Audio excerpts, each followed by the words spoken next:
Trump's latest legal battle, a fight for control? On March 1, 2025, a federal judge delivered a significant blow to former President Donald Trump's attempts to exert control over independent government agencies. Judge Amy Berman Jackson ruled that Trump's attempt to fire Hampton Dellinger, the head of the Office of Special Counsel, was unlawful. This decision has ignited a debate about the limits of presidential power and the importance of safeguarding the independence of watchdog agencies. The ruling, celebrated by some and condemned by others, is poised to have far-reaching implications for the future of American governance. Trump's attempt to remove Dellinger without cause raised immediate red flags for those familiar with the OSC's role. The OSC is not merely another cog in the machinery of government. It plays a crucial role in ensuring accountability and integrity within the federal workforce. The judge's decision therefore represents a victory for those who believe in holding those in power, even former presidents, accountable to the law. The ruling is likely to face appeals from the Trump administration, setting the stage for a protracted legal battle. This case has the potential to reach the Supreme Court, where its outcome could have profound consequences for the balance of power in Washington. As the nation awaits further legal developments, the fundamental question lingers. Should a former president be able to remove the head of an independent watchdog agency without justification? The answer, according to Judge Jackson, is a resounding no. Judge Jackson's ruling was grounded in a clear and unambiguous legal framework designed to protect the independence of the OSC. The law explicitly states that the head of the OSC can only be removed for inefficiency, neglect of duty, or malfeasance in office. This stringent standard is in place to prevent the very scenario that Trump attempted to orchestrate, the arbitrary removal of an independent watchdog for political reasons. Trump's attempt to fire Dellinger via a simple email from the White House Presidential Personnel Office, without citing any specific cause, clearly violated this legal safeguard. The judge's decision to uphold the law, rather than bow to political pressure, is a testament to the enduring strength of American judicial independence.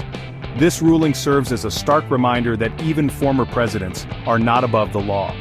The principle of accountability applies to all, regardless of their political stature or past positions of power. The law, in this case, acts as a shield, protecting the integrity of independent oversight from the corrosive influence of partisan politics. The judge's decision sends a clear message.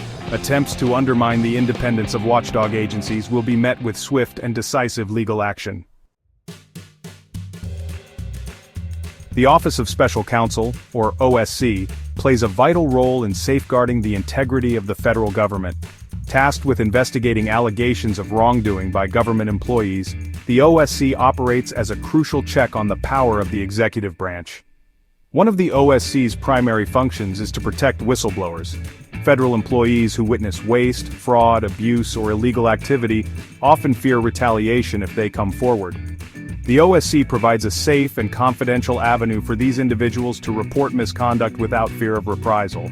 The OSC also investigates Hatch Act violations. The Hatch Act prohibits federal employees from engaging in certain political activities while on duty or in their official capacity. This law is designed to prevent the federal government from using its resources to influence elections.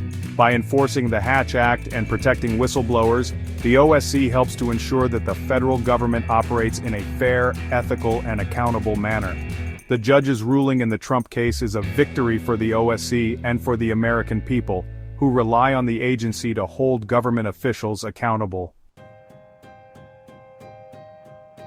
The legal battle over Trump's attempt to fire Hampton Dellinger unfolded over several months, culminating in Judge Jackson's landmark ruling. The timeline of events highlights the Trump administration's persistent efforts to remove Dellinger and the judiciary's unwavering commitment to upholding the law. On February 7, 2025, the White House Presidential Personnel Office sent an email to Dellinger, informing him of his termination. The email lacked any justification for his removal, raising immediate concerns about the legality of the action.